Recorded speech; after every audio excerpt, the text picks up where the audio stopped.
these? I got a little obsessed with mine. In fact, I got a little obsessed with all my stuff. Have you ever wondered where all the stuff we buy comes from and where it goes when we throw it out? I couldn't stop wondering about that, so I looked it up. And what the textbook said is that stuff moves through a system from extraction to production to distribution to consumption to disposal. Altogether, it's called the materials economy. Well, I looked into it a little bit more. In fact, I spent 10 years traveling the world, tracking where our stuff comes from and where it goes. And you know what I found out? That is not the whole story. There is a lot missing from this explanation. For one thing, this system looks like it's fine. No problem. But the truth is, it's a system in crisis. And the reason it's a system in crisis is it's a linear system and we live on a finite planet. And you cannot run a linear system on a finite planet indefinitely. Every step along the way, this system is interacting with the real world. In real life, it's not happening on a blank white page. It's interacting with societies, cultures, economies, the environment. And all along the way, it's bumping up against limits. Limits we don't see here because the diagram is incomplete. So let's go back through. Let's fill in some of the blanks and see what's missing. Well, one of the most important things that's missing is people. Yes, people. People live and work all along this system. And some people in this system matter a little more than others. Some have a little more say. Who are they? Well, let's start with the government. Now, my friends tell me I should use a tank to symbolize the government, and that's true in many countries and increasingly in our own. After all, more than 50% of our federal tax money is now going to the military. But I'm using a person to symbolize the government because I hold true to the vision and values the government should be of the people, by the people, for the people. It's the government's job to watch out for us, to take care of us. That's their job. Then along came the corporation. Now, the reason the corporation looks bigger than the government is that the corporation is bigger than the government.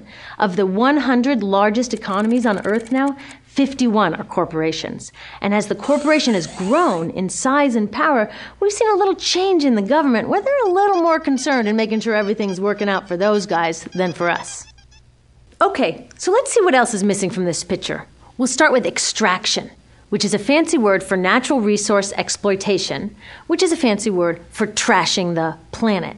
What this looks like is we chop down the trees, we blow up mountains to get the metals inside, we use up all the water, and we wipe out the animals.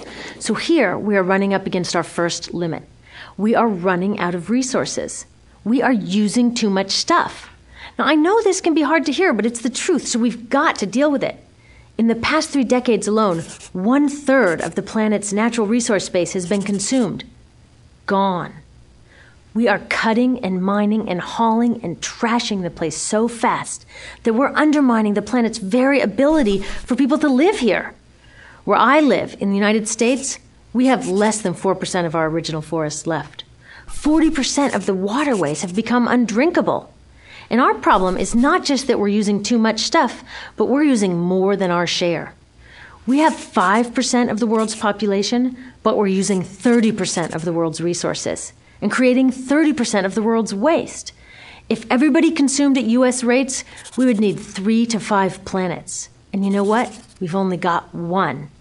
So my country's response to this limitation is simply to go take somebody else's. This is the third world, which some would say is another word for our stuff that somehow got on somebody else's land. So what does that look like? The same thing, trashing the place. 75% of global fisheries now are fished at or beyond capacity. 80% of the planet's original forests are gone. In the Amazon alone, we're losing 2,000 trees a minute. That is 7 football fields a minute. And what about the people who live here? Well, according to these guys, they don't own these resources, even if they've been living there for generations. They don't own the means of production, and they're not buying a lot of stuff. And in this system, if you don't own or buy a lot of stuff, you don't have value. So next, the materials move to production. And what happens there is we use energy to mix toxic chemicals in with the natural resources to make toxic contaminated products. There are over 100,000 synthetic chemicals in use in commerce today. Only a handful of them have even been tested for health impacts, and none have been tested for synergistic health impacts. That means when they interact with all the other chemicals we're exposed to every day. So we don't know the full impact on health and the environment of all these toxic chemicals, but we do know one thing. Toxics in, toxics out. As long as we keep putting toxics into our industrial production systems, we're going to keep getting toxics in the stuff that we bring into our homes and workplaces and schools, and our bodies. Like BFRs, brominated flame retardants, they're a chemical that make things more fireproof, but they are super toxic. They're a neurotoxin. That means toxic to the brain. What are we even doing using a chemical like this? Yet we put it in our computers, our appliances, couches, mattresses, even some pillows. In fact, we take our pillows, we douse them in a neurotoxin, then we bring them home and put our heads on them for 8 hours a night to sleep. Now, I don't know, but it seems to me in this country with so much potential, we could think of a better way to stop our heads from catching on fire at night. Now, these toxics build up the food chain and concentrate in our bodies. Do you know what is the food at the top of the food chain with the highest level of many toxic contaminants? Human breast milk.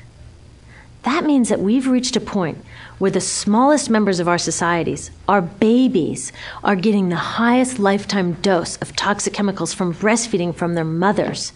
Is that not an incredible violation? Breastfeeding must be the most fundamental human act of nurturing. It should be sacred and safe. Now, breastfeeding is still best, and mothers should definitely keep breastfeeding, but we should protect it. They should protect it. I thought they were looking out for us. And of course, the people who bear the biggest brunt of these toxic chemicals are the factory workers, many of whom are women of reproductive age. They're working with reproductive toxins, carcinogens, and more. Now I ask you, what kind of woman of reproductive age would work in a job exposed to reproductive toxins except for a woman with no other option? And that's one of the beauties of this system. The erosion of local environments and economies here ensures a constant supply of people with no other option. Globally, 200,000 people a day are moving from environments that have sustained them for generations into cities, many to live in slums, looking for work, no matter how toxic that work may be. So you see, it's not just resources that are wasted along this system, but people too. Whole communities get wasted. Yep, toxics in, toxics out. A lot of the toxics leave the factories in products, but even more leave as byproducts or pollution. And it's a lot of pollution. In the U.S., our industry admits to releasing over 4 billion pounds of toxic chemicals a year. And it's probably a lot more because that's only what they admit. So that's another limit, because yuck, who wants to look at and smell 4 billion pounds of toxic chemicals a year? So what do? Move the dirty factories overseas, pollute someone else's land. But surprise, a lot of that pollution is coming right back at us, carried by wind currents.